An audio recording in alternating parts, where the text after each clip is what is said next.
For centuries, people have asked, what happened to Jesus in the 3 days between his death and resurrection? The Gospels tell us that he was crucified.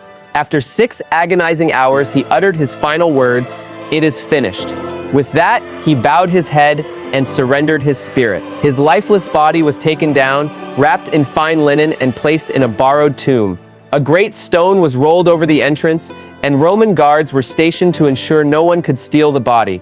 But though Jesus' body lay in the grave, his spirit was not at rest. Something powerful was happening beyond the veil of the physical world, something no eye could see, no witness could record, and no grave could contain. Where did Jesus go? What did he do? Tonight we uncover the mystery. The sky darkened, the earth trembled, the temple veil was torn in two. As blood and water flowed from his side, Jesus spoke his last words, "Father, into your hands I commit my spirit."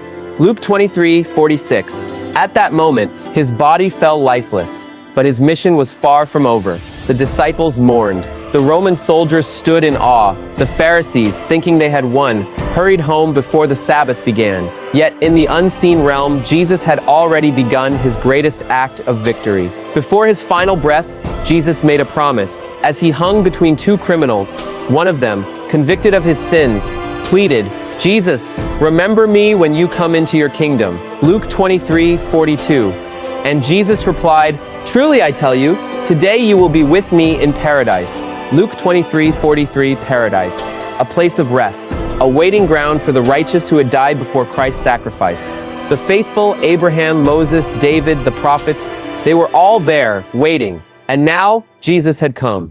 Did he walk among them, proclaiming that their salvation was now complete? Did he tell them that the long-awaited Messiah had finally conquered sin and death? The Bible does not give us all the details, but what we do know is this: the King had arrived, and his work was just beginning.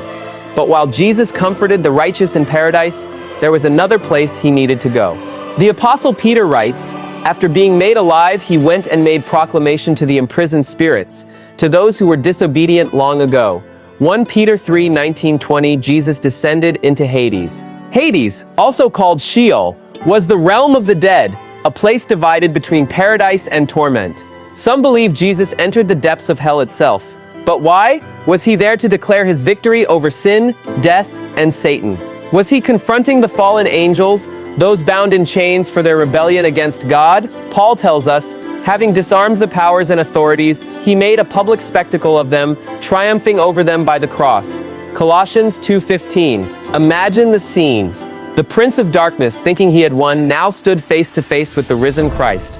The chains of death shattered. The